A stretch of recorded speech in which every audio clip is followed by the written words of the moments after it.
Doomerism is a catch-all term for a sort of general pessimism or outright despair toward the future of the human race. It stems from a lot of things, both on a personal and global level. The climate crisis, state violence, poverty, and the general awfulness of existence in late-stage capitalism. We've got wildfires across North America blowing disgusting smoke hundreds of miles away and coating the land in a blanket of just horrifying dystopian fog. It's hard to care about your own future or the future of the world when it seems like the whole planet is careening toward a fiery end. It's hard to get up in the morning when nothing seems to matter. You know what does matter? The support I get from my patrons over at patreon.com/writingwomen. For as little as $2 a month, you can support the channel and get access to behind-the-scenes stuff, early video access, and access to some of my other writing projects. I couldn't do this without the support I get over there, so if you like what I do and want to show your support, head to patreon.com/writingwomen and join up. Back to the video. So how do we keep on going with all this scary stuff in the world? How do we face our own personal tragedies and relationships with anything but giving up entirely because we're all doomed? Beatrice Santello is one of the main characters from Night in the Woods. She is the de facto manager of her family's business, the Old Pickaxe, located in the town square of Possum Springs. The store is actually owned by her father, though he has given Bee all of the work he would normally do, like payroll and ordering supplies, while he maintains his role of owner despite her doing the work. In Bee's senior year of high school, her mother died of cancer and her father began suffering what she describes as a years-long mental breakdown where some days he can't even make it off the couch. Bee had all these plans for life after high school, college being the first step to getting out of Possum Springs and making a life for herself that she can be proud of. Losing her mother changed all of that. Leaving now would mean leaving her last living family member behind alone, in a state that she knows he will be unable to take care of himself or the people working at the store who depend on him for employment. The medical bills stole their family home, leaving the remains of the Santellos to a small apartment where Bee hasn't even unpacked the boxes that contain her stuff into her new room. She gets up in the morning to the sight of her small, bare room and rolls out of bed to face a day's worth of doing her father's work and an evening of paying bills and doing payroll while her friends and former classmates either fuck off like May and Greg or go to school and get away. Ideally, when we lose a loved one to illness, we at least have the support of friends and family while we pick up the pieces of our lives and try to rebuild something new. For Bee, she doesn't even have that. Most of her friends, May included, left for college. The ones that didn't, like Angus, are trying desperately to leave for many of the same reasons Bee wants to. Bee semi-frequently drives over an hour away for parties with her friend Jackie. At these parties, she can finally pretend to be normal, or at least what she sees as normal. She can pretend to be a college student and flirt with cute boys and imagine the life that she could have had while dreading her return to Possum Springs and a night of hopefully dreaming about being a college student in a place far away. May returns from school abruptly and immediately starts trying to recreate her life before leaving home. She rightfully picks up on Bee's anger toward her, but it isn't immediately clear what's going on. Bee seems angry with May constantly, and it comes out in these waves. She belittles May in conversation, implying or sometimes outright stating that May is dumb and childish. When the group is all together, it seems like Bee and Angus are the only adults in the room, despite May technically being a couple months older than Bee. Bee stayed home and rapidly got older than her years, while May left, came back, and is desperately trying to stay the same. May had everything Bee wants so much. Everything she yearns for in the darkest hours of the night when she's all alone in her empty room. And in Bee's estimation, May has thrown it all away. She carelessly brags about how college just didn't work out, how she's over it already, ignoring or just unable to see the pain her supposed friend is in. Bee feels trapped in Possum Springs, doomed to a life she never wanted but cannot escape.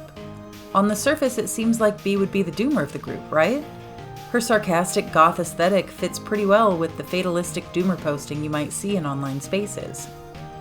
Watching everyone move on and leave you behind, whether they want to or not, is lonely, especially when you don't even have a family to fall back on. It's easy in that situation to give up. easy to come to the conclusion that you're doomed and give up fighting. One of the things that stands out to me about Night in the Woods is this oppressive feeling of dread. For the gang, the town of Possum Springs and the world it exists within is a constant reminder that things have gone wrong and keep getting worse. How can any of these folks survive in a world where monsters lurk in the dark? How can they continue to get up every morning and keep moving forward instead of rolling over and waiting to die? Most of us, I assume, haven't had the experience of finding a cosmic horror and a corresponding death cult in our hometowns, but I'd wager most people have experienced personal tragedy, and we all exist in a world that is quite literally on fire. The issue I always have when describing this game to someone is that it's hard to pin down precisely what it is about. It's a horror game, sure, but it's also about mental health, workers' rights, and the ruins left in the wake of the American dream as much as it is about the evil, God-worshipping cult trying to revive the town of Possum Springs. Bee's personal loss is reflected in the town. The corporations that used to occupy the area, providing work and wages for the townspeople, have moved on. They don't need Possum Springs to support their mining and factories anymore, so they left. In a particularly poignant scene, May demands that Bee stand up for herself to her father, that she quit and leave because she's too badass to be living like this. But what May doesn't understand is that Bee can't do that. She is holding on to the last of her family and doing whatever it takes to keep it together. That in itself is pretty badass. She is carrying all this weight on her shoulders and still has hope for a better world.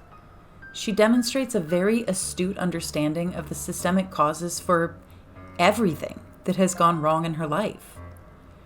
The for-profit healthcare system left them in so much debt they lost their family home, the one Bee grew up in.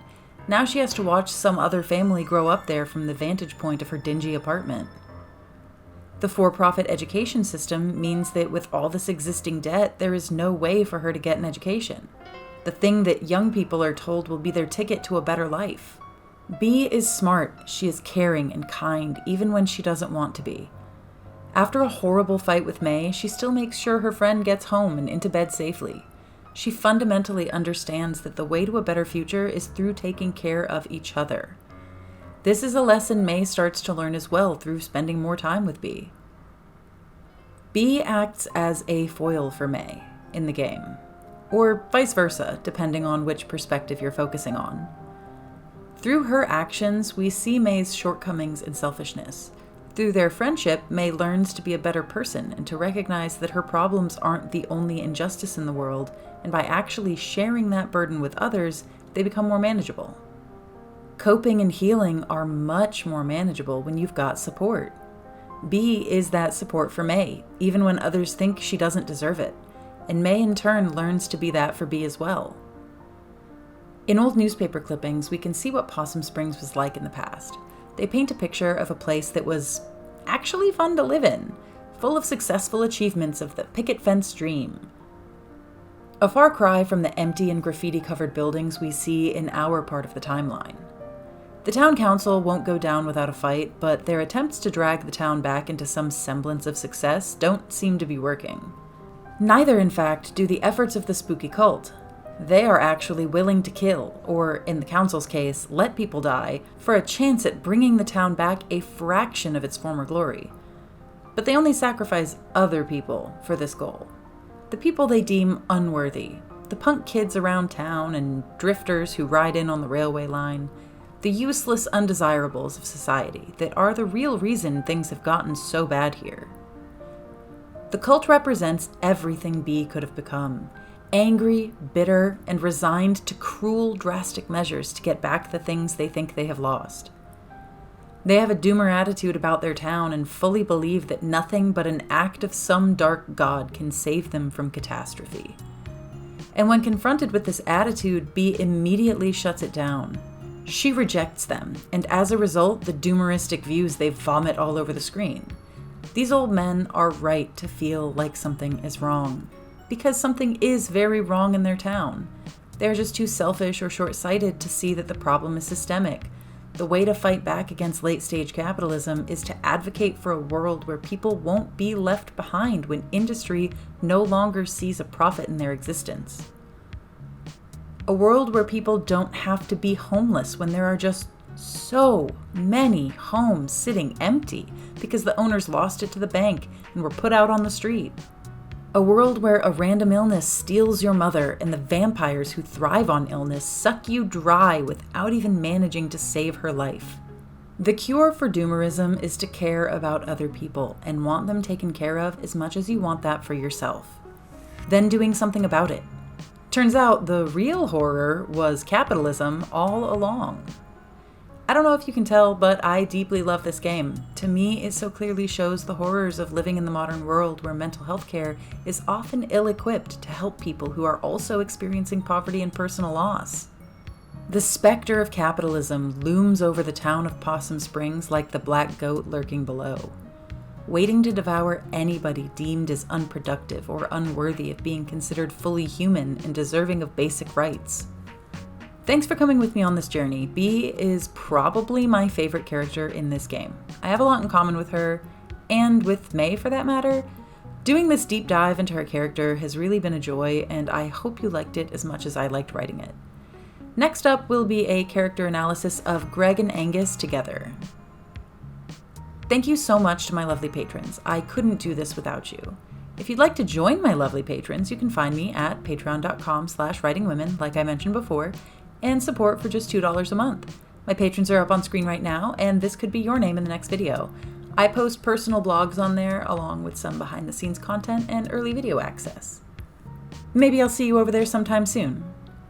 Thank you for watching, and have a good day. See you in the next one.